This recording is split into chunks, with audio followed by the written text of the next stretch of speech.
Okay, thank you for the nice introduction, James, and thank you for inviting me. Yeah, as you said, I'm mainly focused on sulfate reduction pathways, but today I would like to share some insights of hydrogenases that fuel carbon processing in energy-limited microorganisms. I am a PhD student of the microbial metabolism group from Tristan Wagner, and in our group we are mainly working with hydrogenotrophic methanogens. So strictly anaerobic archaea microorganisms that thrive in environments which contain hydrogen and carbon dioxide and are highly reduced. So for instance, deep sea volcanoes, but they're also present in our gut and many other anaerobic environments. So they're quite abundant. They receive energy by hydrogenotrophic methanogenesis, which supplies them only very limited energy, which is why they're considered to be energy extremophiles. Despite the fact that they are limited in energy, they're extremely important for our planet because they're responsible for half of the yearly produced methane. And therefore, they're pretty important players when it comes to the global carbon cycling and also for our climate. So here I'm showing you an image of one of the methanogens that we are cultivating in our lab. And this blue fluorescent glow corresponds to a cofactor, which is very important and highly abundant in the methanogens, and that is F120. So F120 is a flavin derivative, and it performs a 2-electron hydrate transfer. And it's not only essential for their cellular energy metabolism, so methanogenesis, but also it's crucial for many anabolic pathways, for the oxygen stress defense, for assimilatory pathways such as nitrogen or the sulfur assimilation, which I studied in particular during my PhD. I'm studying in particular. And therefore, I would like to give you an example. One example how FRH, F120 is being involved in the sulfur pathway. Here we go. Okay. So yeah, and the example is the F120 dependent sulfite reductase. So this enzyme allows the methanogens that are expressing it to detoxify the poisonous sulfite. And it can do that because it receives electrons from reduced F120 at one catalytic site, which is an F120 dehydrogenase, and then delivers these electrons to the second active site, which is a sulfite reductase that can convert the sulfite into sulfite that can then be further assimilated. So the driving power of this reaction is the reduced F120, and therefore it's essential and crucial for the methanogens to have enough reduced F120. And the enzyme that is catalyzing this process is FRH, or the F120 reducing hydrogenase, which I want to talk to you about more in depth now, from a marine methanogen. And this work has been done in collaboration with Dr. Christian Lorand and Dr. Ingo Seppke from the Institute of Chemistry at the Technical University of Berlin. So all the spectroscopic data that I'm going to show you have been done by Christian and Ingo. So FRH belongs to the nickel-iron hydrogenases of type 3, and so far it has been mainly studied in Methanothermobacter marburgensis and Methanosacina bakeri. And like all nickel-iron hydrogenases, it contains a large subunit, which is here termed FRHA, which contains the highly conserved nickel-iron active site, and in close proximity it has a bivalent ion, which in the case of Methanosacina bakeri is an iron, and in the case for Methanothermobacter marburgensis, it's a magnesium ion. Then we have the small subunit, which is called FRHG, and here it has 3 for iron for sulfur clusters, as well as in the case of Methanosacina bakeri, a 2 iron to sulfur cluster, which is directly at the dimeric interface to the adjacent protomer. So here, 1 iron is being coordinated by 2 conserved cysteines from 1 FRHG, and the other iron is coordinated by the other adjacent FRHG complex. For Methanothermobacter marburgensis, it's a zinc-zinc cluster that is being coordinated. And last, we have an additional subunit, which is called FRHB. Here we have an additional iron-sulfur cluster, which is in close proximity to a flavin adenosine dinucleotide, where the F120 is being bound. So as you can see, FRH overall assembles as a dimer of heterotrimers, and this is also where it's active. However, it has been shown that in the crystallographic symmetry, in its oligomeric state, it actually forms a dodecameric ball shape. So it's basically 6 times this panel that forms this overall big ball, which is 1.2 megadalton in size. So like all nickel-iron hydrogenases, FRH performs the heterolytic cleavage of hydrogen into 2 protons and 2 electrons. And the electrons are then transferred via these 4n4-sulfur cluster relay to the FAD, where the F120 is being reduced. Now, in all nickel-iron hydrogenases, the catalytic site is the one which performs the heterolytic cleavage, so this nickel-iron site here.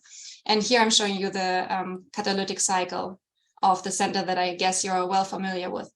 It's extremely important and interesting to study the cycle. However, it's still not fully understood, and it has been shown that the FRH from metanosacinabacari is a suitable, or was a suitable model organism to structurally describe a sulfur uncharacterized state of the nickel iron center, which is the nickel S state. So basically we have the nickel 2 and iron 2 state, and then we have this vacant bridging position here. And therefore we were wondering if we switch to a different methanogen from a different order, the order Methanococcalis, we might be able to explore the diversity of F120 reducing hydrogenases.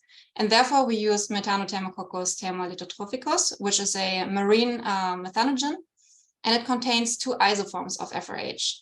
So we have one where the nickel iron center is coordinated by 4 cysteines, and then we have a second isoform where the nickel of the nickel iron center is coordinated by 1 selenocysteine ligand. Something that was interesting for us to see was that the FRHB from both isoforms was identical. So FRHB1 and FRHB2 are 100% identical when it comes to the nucleotide and protein sequence. And this is something we haven't seen ever before. So we were wondering if maybe one of you has seen that already. So yeah, having the FRH from Methanothermococcus thermolithotrophicus, we were wondering if we would get new information about the metal sites and their coordination, maybe different oligomeric states, and maybe possible trap new redox states of the nickel iron active center. And therefore we performed the anaerobic cultivation of Methanothermococcus thermolithotrophicus, the anaerobic purification, and we obtained the complex in a pure state, and therefore we could perform some biochemical as well as spectroscopic analysis in collaboration with Christian and Ingo, as well as structural biology, because luckily the protein crystallized and diffracted.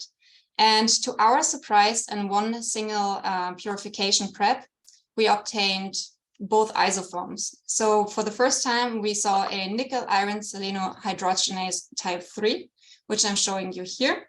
So here the nickel iron site is coordinated by a selenium cysteine. Unfortunately, the resolution is not that good, but we also obtained the other isoform, which is the selenium free one, where the resolution is better. For both forms, FRH was organized as a dodecamer. But in order to study FRH in more depth, we decided to focus on this isoform here and therefore decrease the amount of selenium in the medium. And thereby we were only purifying this isoform. So everything I'm showing you from now on is the selenium-free hydrogenase. And yeah, to our surprise, we obtained 2 different crystalline forms and with 2 different oligomeric states. So again, we had this dodecamer, which was already being observed in Metanosacinabacari and Methanothermobacter marburgensis.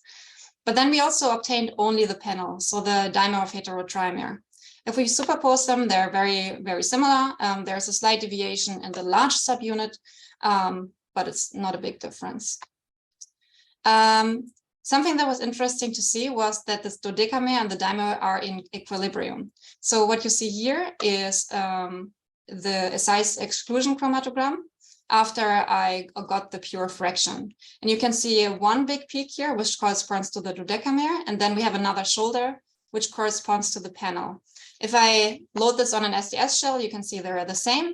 And when we check for the activity on the native page, we already got an idea that these states are not stable, but actually in equilibrium, because we have one band here and another band here for both of these pools. When we checked the activity, they were the same. So we didn't see a difference in activity when it came to the oligomeric state. Just to be sure, I re-injected the fractions of pool B. And if it would be stable, we would expect to see only one peak, which corresponds to the panel, but instead, we observed, again, this dodecamer and the panel being formed.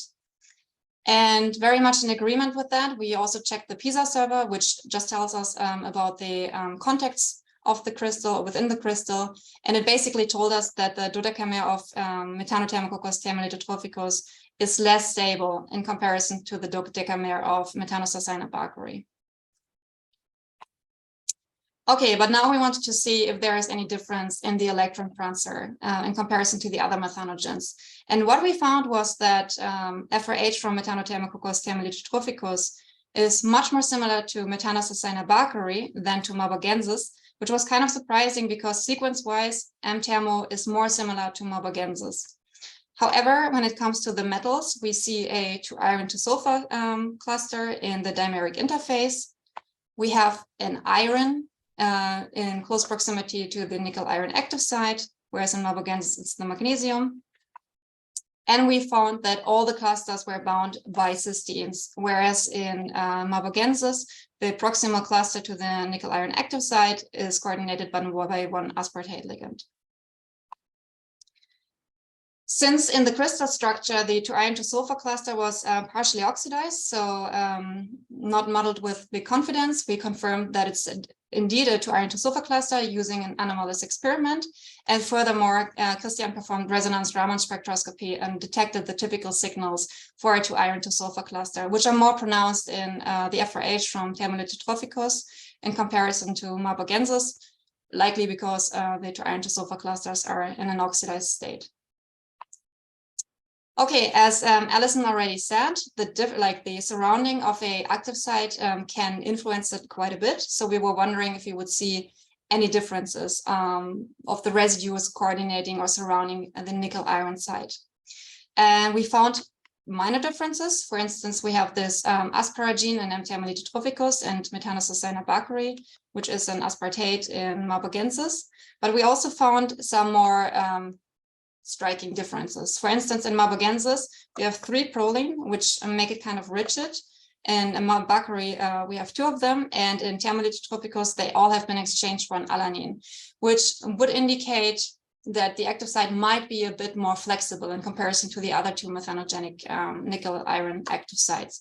And therefore, we wanted to investigate the active site in more depth.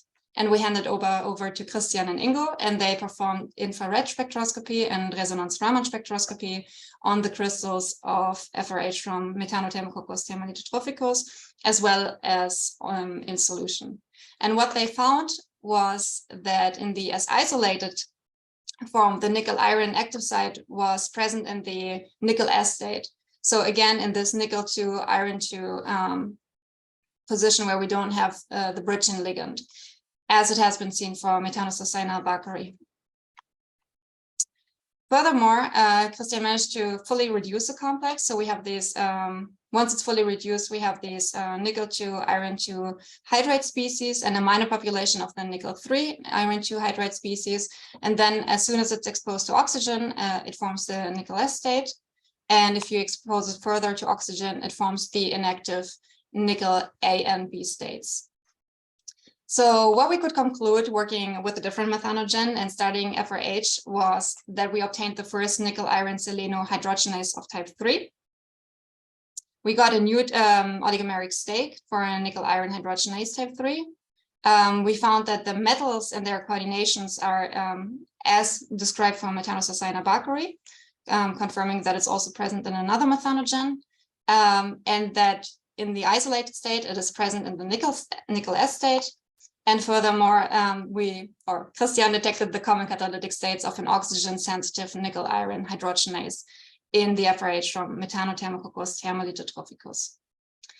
So, and now I would like to switch to a different hydrogenase. So from a nickel iron to an iron-iron, switching to a completely different topic, which is concerning the HYT-FDH complex. So it's basically a electron bifurcating complex, which comprises an hydrogenase that is fused to a formyl dehydrogenase.